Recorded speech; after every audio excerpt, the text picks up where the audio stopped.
Hello everyone, my name is Daniel and I'm just a casual racer, and today we're back in Automobilista 2, kind of like I promised, and I want to showcase this new 2005 GT1 Class car. This is Lamborghini here, but the more interesting thing is that Automobilista 2 is adding a 2005 GT1 Class in addition to kind of their 1990s era GT1 Class.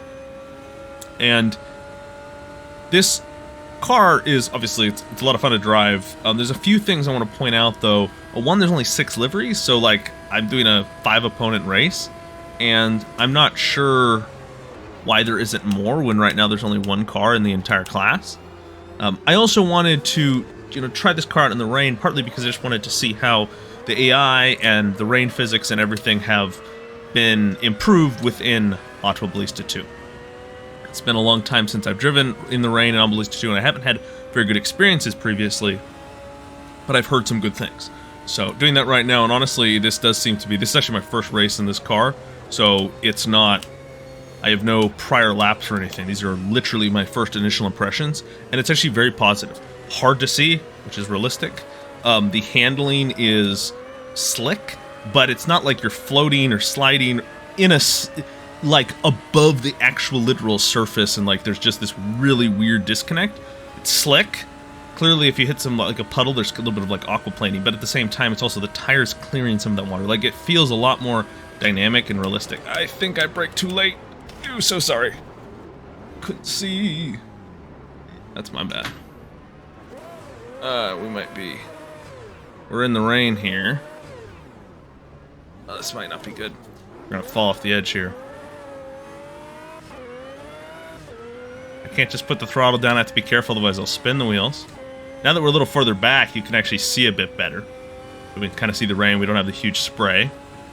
Get a little bit more of that visual of the entire... This is the 2001 Hockenheimring circuit, which is nice to have. There's a few kind of those early 2000 circuits, not a lot of them, but there's a few, so you'd have some cars or some tracks to race. Period, correct. And to be honest, even some of the more modern circuits, and some of them actually haven't even had that many changes since the early 2000s, would be a great fit for this, what appears to be soon to be growing class within Automobilista 2. And I would hope, especially since they only got 6 liveries on this car, that their plans are to continue to add more cars. Because I do think the early 2000s historic content is quite an interesting era to aim at. A lot of young people, a lot of were alive. Excuse me. There are a lot of people my age or younger who don't remember racing older than really the late 90s or early 2000s. So that's where they grew up in, and that's a huge part of the sim racing core. Gamers, people that are just getting jobs, starting to have some disposable income, and when was some of their most favorite core racing memories developed, and a lot of those are in the early 2000s. So I think a 2005 GT1 Class is a really smart move for Kunos to add to Automobilista 2. Oof. Such a... it's tough, but honestly, too, can't give full judgment. I'm in the rain right in this car. But this car feels so much better in terms of I can throw it and I can handle it. It's a little bit more... not a nice edge, but pointy. It's a little more pointy in the turns, especially compared to, the 1970s Mura SV that I was driving in my last video covering Automobilista 2 content. I'm not doing a very good job here. To be honest, the rain has caught me out mostly. But it's a fun challenge. In theory, right, if I hadn't made that mistake, I'd be still in it probably. And also, you lower the AI, you'd have a better chance. Like the AI at 90.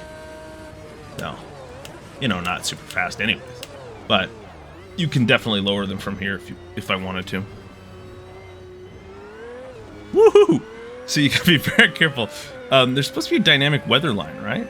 Maybe there's just not enough traffic, and I've got on a thunderstorm, so the rain's falling hard enough that there's no real like lesser line forming where the water's been pushed away. I don't know.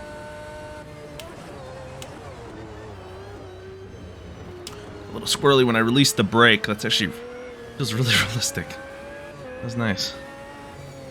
Really impressed by these rain physics, actually. Driving in the rain should be hard. It shouldn't be impossible. Oh my goodness, I just got lazy.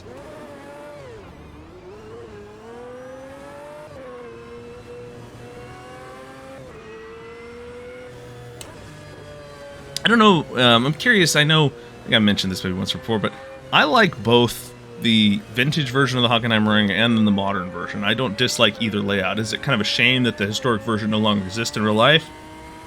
I guess. Although for me, as someone who's probably never going to drive either version of the Hockenheimring in my life, I guess never say never, but it's unlikely. To me, it makes less of a difference since I race here, and it's not like many of the top series I race anyways. None of the American series is raced at Hockenheimring, and Formula 1 doesn't go to the modern or the historic version. So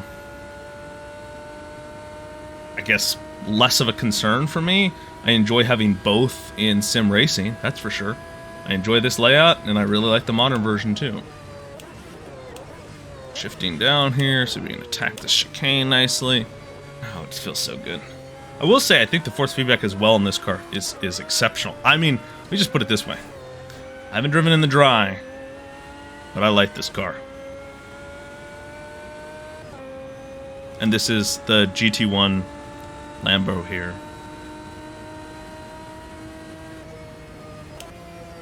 Went around last lap here. Fortunately, that spin on the first lap kind of put us out of any chance of doing anything really, really good here, but... And also the really tiny field of only 5 other cars. I guess I could have had repeating liveries, but I didn't even think to check it. Like, it just slipped my mind. So this is the Lamborghini Murcielago R-GT. Full name of this car. So to glance at the notes. Here we go, into the chicane. Whew. I keep making that same, out of that corner. I keep wanting to put the throttle down more, because you can get away with that in the dry and really make up some nice time and get squirrely. Here's what you guys think, both of, I guess, the rain physics lately in Automobilista 2, and your thoughts compared to maybe some other games, and then also, too, on this car if you've had a chance to drive it. This car's a lot of fun. Looks really nice, too. Nice details, interior, exterior. That's never been an area. Visuals, Automobilista 2 is elite. Elite in that category, so that's never an area where Automobilista 2 lacks.